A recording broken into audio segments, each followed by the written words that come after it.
स्कूलें खुली। जो पहले के जो गुरुजी थे वो कोरोना में निपट गए, तो नए गुरुजी क्लास में आए। उन्होंने क्लास में आते ही कहा, बोले इस क्लास में जो कोई बेवकूफ़ है वो खड़ा हो जाए। तो एक लड़का खड़े हुआ, बोले अच्छा बेटा तू बेवकूफ़ है? बोले नहीं गुरुजी, आप अकेले खड़े थे, मुझे अच्छा नहीं लग रहा था। जहाँ जहाँ अच्छा लगे आनंद ले। तालियां एक बार इस खादी ग्रामोत्सव मंडल के लिए बजाए, हम कवियों के लिए नहीं। तो मास्टर जी खुद उसके घर पहुंच गए। मास्टर जी ने देखा लड़का घर में बैठ के पापड़ बेल रहा था। बोले बेटा ये क्या कर रहा? बोले गुरुजी आपने ही कहा था जिंदगी में बड़ा बनने के लिए बहुत पापड़ बेलना पड़ता है। यही सच्चाई है। एक लड़का तो सर पायलट बना, उसे इंटरव्यू में पूछा गया, बोले आप पायलट क्यों बने? उसने अच्छा जवाब दिया, बोले बचपन में मेरे गुरुजी हमेशा कहते थे कि तू धरती पे बोझ है। आइए, मैं इस मंच का पहला कवि हूँ। मुझसे बड़े बड़े टीवी चैनल के कलाकार आपको हंसाने का प्रयास करेंगे। किसी ने बड़े अच्छी शब्दों में कही है, सर ये पारिवारिक वातावरण है कि गंभीरता के साथ बहुत जी न पाओगे, गंभीरता के साथ बहुत जी न पाओगे, बढ़ जाएंगी ये उम्र अगर मुस्कुराओगे, माचिस तुम्हारे हाथ में है अब तुम ही तय करो, दिए जलाओगे या घर जलाओगे, दिए जलाओगे या घर जलाओगे। आइए मैं आपको चार चार पंक्तियों से हंसाने का प्रयास करता हूँ। आनंद ले कि कविता है, ठीक है सर, आप अभ्यासक्रम में जो कविताएं पढ़ते उसका एक अलग प्रभाव पड़ता है, उसमें कोई हंसी नहीं आती, पर आपको मैं शुद्ध हंसी कविताएं सुनाऊंगा। आनंद ले पूरा के जेल में कवि सम्मेलन के दौरान कवियों ने कैदियों को 2 घंटे तक कविताएं सुनाई। जेलर का ध्यान गया, कई कैदियों की आंखें नम थी। जेलर ने पूछा क्या हुआ? कैदियों ने हाथ जोड़ते हुए कहा साहब अदालत ने जो सजा सुनाई वो क्या कम थी? हम आपको बिल्कुल ऐसी कोई गंभीर कविताएं नहीं सुनाएंगे। चार चार पंक्तियां पढ़ता हूँ, आनंद ले। सामने छोटे छोटे बच्चे बैठे हैं कि पिताजी अपने बेटे को आदर्श बालक होने के गुण सिखला रहे थे। अपनी छोटी उम्र में कौन कौन क्या क्या कर गया यह बतला रहे थे। पिताजी ने कहा बेटा तेरी उम्र में संत ज्ञानेश्वर महाराज ने ज्ञानेश्वरी लिख डाली, तेरी उम्र में सम्राट अकबर ने राजगद्दी संभाली, और तेरी उम्र में शिवाजी महाराज ने तोरणगढ़ किला जीता और दुश्मनों की ओर बढ़ गए थे। लड़का बोला पिताजी भगत सिंह आपकी उम्र के थे तो फांसी पे चढ़ गए थे। को स्कूल जाने का, पढ़ाई का टेंशन है, नौजवानों को नौकरी जॉब का टेंशन है, बुजुर्गों को टेंशन है कि आने वाली जिंदगी कैसे गुजरेगी। इसीलिए हास्य के बारे में सोच भी नहीं सकते।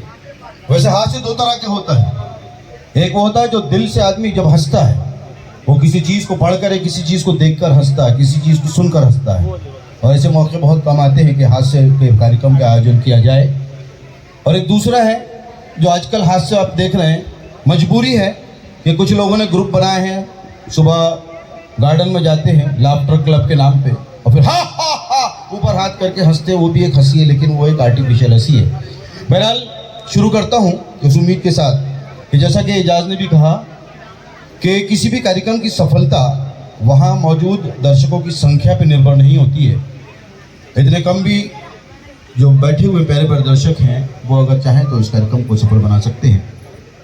मैं सिर्फ इतना कहूँगा कि अपने जख्मों को बनाया आईना हमने आपको अक्स दिखाने के लिए, अपने जख्मों को बनाया आईना हमने आपको अक्स दिखाने के लिए। इतना आसान नहीं कोई तमाशा बनना, हौसला चाहिए दुनिया को हंसाने के लिए। तो बहुत सारा हौसला बटोर कर आप लोगों के बीच में आया हूँ, लेकिन मेरे हौसले की दाद तो अब आपको देना पड़ेगा कि मेरी शादी को 37 साल हो चुके हैं। इसके बावजूद भी मैं खड़ा हूँ जिंदा और हंस रहा हूँ और लोगों को हंसा रहा हूँ। और कहा जाता है कि हम जो कॉमेडियन होते हैं और मंच के जो कलाकार होते हैं, ख़ास तौर पे जो पुरुष कलाकार होते हैं, उनके बारे में कहते हैं कि भाई बहुत बोलते हैं। वो मजबूरी हम लोगों की, घर में हमें कम बोलने का मौका मिलता है। लेकिन आज मेरे ऊपर वाला बड़ा मुझ पर मेहरबान है कि घर में तो बोलना नहीं मिलता, लेकिन आज मैं बोलूँगा बावजूद उसके कि दर्शकों में मेरी पत्नी भी बैठी हुई है। हिम्मत देखी हाँ, तो मेरे लिए नहीं बल्कि मेरी पत्नी के लिए एक बार थोड़ी ताली बजा दीजिए। कि जब बात कविता की आती है तो मेरी पड़ोसन कविता की याद आती है। वो कहती तो है मुझसे I love you I love you, वो कहती तो है मुझसे I love you I love you, पर दूसरे को देखकर क्यों मुस्कुराती है? बहुत बढ़िया, वो डेढ़ समझ में आया। अभी समझ में नहीं आ रहा तो रात में जाओगे जब नींद में समझ में आएगा तभी ताली बजाती है। चलिए जी, जिस अंदाज से लोगों ने मुझे मध्य प्रदेश में जाना, वही अंदाज, वही आवाज़ हमारे लापरे चैंपियन बरगाड़ सिवनी जिले के एहसान कुरैशी जी की कुछ चुनिंदा कविताएं और उनकी आवाज़ पेश करने जा रहा हूँ। अगर आवाज़ अच्छी लगे तो मीठी मीठी तालियों का प्यार चाहूँगा। जमीन में खड़े जमींदारों को नमस्कार, चेयर में बैठे चेयरमैनों को नमस्कार, होश में खड़े होशियारों को नमस्कार और माइक से चिपके मक्कारों को भी नमस्कार। पास में चढ़ते हुए कैदी से जज साहब ने कहा, अपनी अंतिम इच्छा बताइए। कैदी बोला, जज साहब मेरे बदले आप ही लटक जाइए। 8वीं क्लास में 3 साल से बच्चा फेल हो रहा। मैंने उसको समझाया, बेटा इतना बड़ा हो गया, तेरी उम्र में शास्त्री जी थे, मैट्रिक पास हो गए थे।